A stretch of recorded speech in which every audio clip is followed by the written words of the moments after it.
Hello, my lovely Aries. Kung nasaan ka man sa mundong ito, gusto kong batiin ikaw na good morning, good afternoon, good evening. Welcome to my channel, The Insightful Bee. Sa hindi pa nakapag-subscribe ng aking channel, huwag kalimutan i-click ang notification button at mag-subscribe sa aking channel para sa mga bagong videos at updates.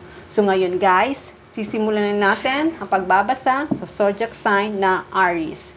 By the way guys, gusto ko magpasalamat sa lahat na nag-subscribe, nag-share at nag-like ng video nito. Thank you, thank you, thank you.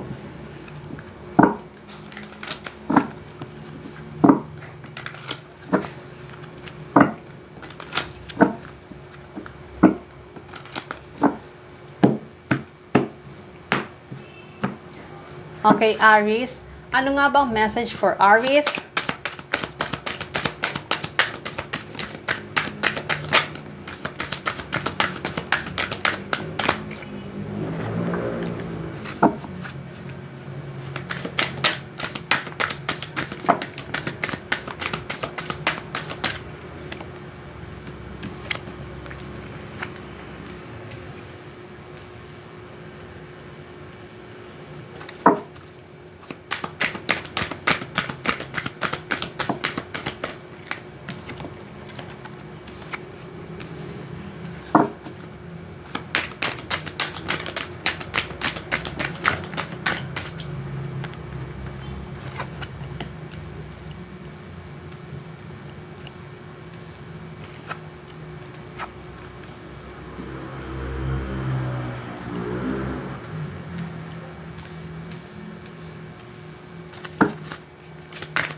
Okay, Aries.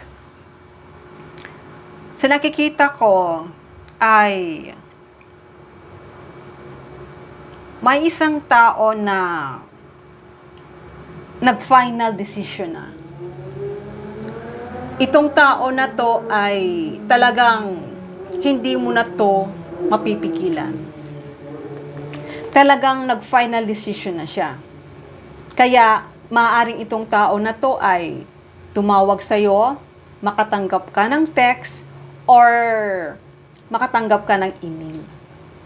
Itong tao na to ay handa na tong magsalita. Handang-handa na. Hasabihin niya na ang totoo sa iyo. Maaari kasing itong tao na to ay iniwang ka na lang na bigla, or hindi na to nagpakita sa'yo. Kaya ngayon, itong tao na to na kung sino man tong naging karelasyon mo, na iniwang ka na lang na bigla, ngayon ay makakatanggap ka rin na bigla ng mensahe sa taong ito. At ngayon ay handa na siya. Handa na siyang sabihin niya sa'yo ang totoo.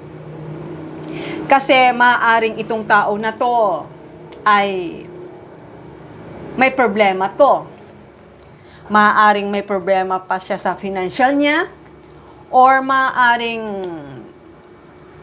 ay marami pa siyang responsibility sa buhay niya na hindi niya pa naaayos.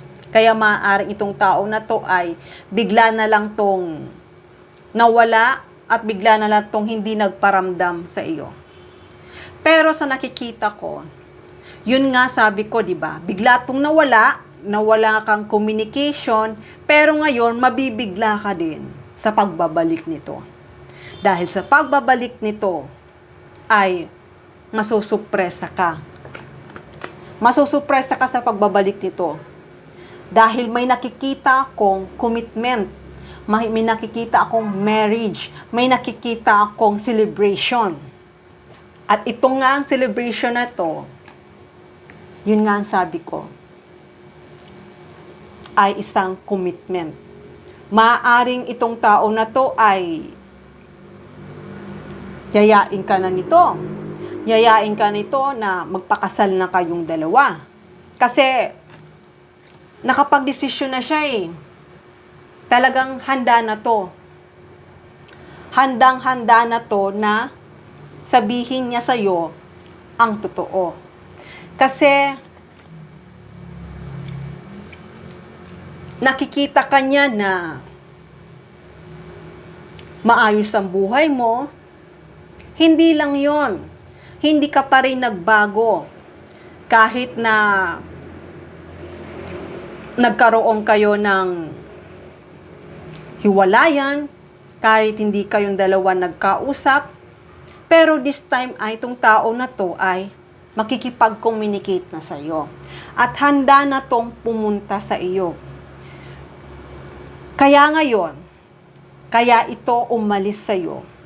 Kasi nga, dati ay hindi pa siya stable. Hindi pa stable ang buhay niya. Pero maaaring wala pa siyang trabaho at wala pa siyang maibibigay para sa iyo. Kaya bigla lang siya nawala. Pero kahit nawala siya sa buhay mo, itong tao na to, ikaw lagi ang nasa isip nito. Kaya ngayon, habang magkahiwalay kayong dalawa, ay naghahanap pa rin siya ng information about sa iyo. Kung ikaw ba ay mayroon na o wala pa.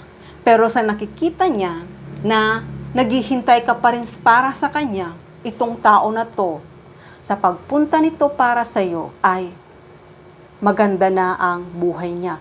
Mayroon na siyang ipagmamalaki sa iyo. Ang ibig kong sabihin, kapag nakipag-commitment na siya sa iyo, ay maibibigay niya na sa iyo ang pangangailangan mo, maibibigay niya na sa iyo ang para sa pamilya mo, maibibigay niya na sa iyo ang lahat-lahat. Kaya sana maintindihan mo kung bakit na nawala siya sa iyo. Yun nga, nung nawala siyang bigla sa iyo, ngayon ay mabibigla ka rin sa pagbabalik nito. Dahil itong tao na to na handa na makipag-commitment sa iyo, kasi nakikita ka niya na ikaw ang happiness niya eh. Ikaw talaga ang happiness niya. Hindi lang yon. Alam niya yon. At nararamdaman niya, nakikita niya na isa kang maayos na asawa na hindi mo siya pababayaan. At hindi lang yung pababayaan na talagang may care ka para sa kanya, may support ka para sa kanya. Kaya itong tao na to ay talagang sa pagbabalik nito para sa iyo ay magiging masaya ka. Dahil nga talagang successful na siya.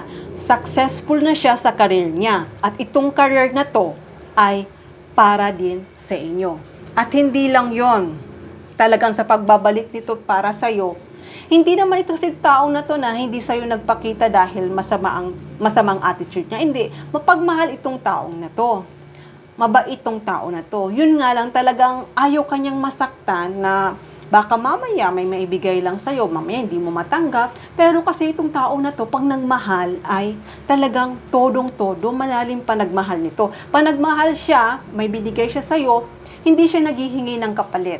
Kasi nga talagang mapagmahal itong tao na to. Pag nagbigay siya, galing talaga sa puso niya.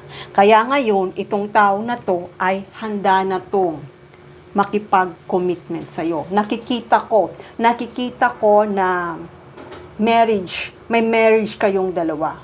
Pero kahit na magsasama kayong dalawa, nakikita ko magiging masaya ang buhay mo sa kanya.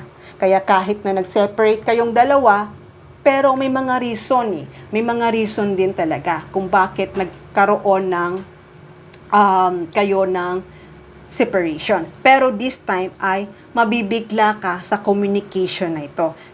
At handa na to. Yun nga may offer siya sa'yo, maaaring singsing to Yun nga, may offer siya sa'yo, maaaring singsing to. Kasi nga nakikita ko may marriage dito Nandito yung marriage. Talagang ikakasal ka sa taong ito. At hindi lang yung magkakapamilya ka sa taong ito. Nakikita ko na magiging maganda ang pamilya mo sa taong ito. Dahil itong tao na to ay mapagmahal to eh. Kaya ngayon, pupunta to sa'yo at may ibibigay ito sa iyo. Yun nga, talagang maaring pera o maaring, yun nga, ring na makikipag, pero parang ring to eh. Yayayain ka na nito magpakasal eh. Kaya ngayon, itong tao na to, sa pagkita nyo at pag-meet yung dalawa, talagang ang mangyayari ay pag-uusapan nyo ng dalawa. Ang pag-uusapan nyo ng dalawa ay ito nga, itong kasal at itong pagpapamilya. Kaya Aries, kung sino man itong tao na to na bigla na lang umalis at hindi sa'yo nagpakita, pero itong tao na to ay babalik bigla-bigla ito. At sa pagbabalik nito ay isa na siyang matagumpay na tao. Pero kahit umalis siya, hindi ka pa rin niya kinalimutan at hindi naman siya naghanap ng iba. Inayos niya muna yung buhay niya, inayos niya muna yung career niya, inayos niya muna maging stable ang buhay niya. Ngayon na stable na ang buhay niya, ay handa na siya.